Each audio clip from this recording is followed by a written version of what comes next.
Guyana is targeting our people. Guyana is targeting our people. The US government don't support majority, don't support hegemony.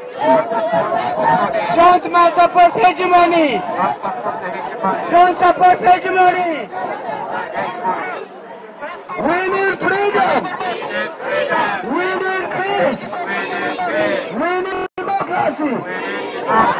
Ethiopian government is a killer.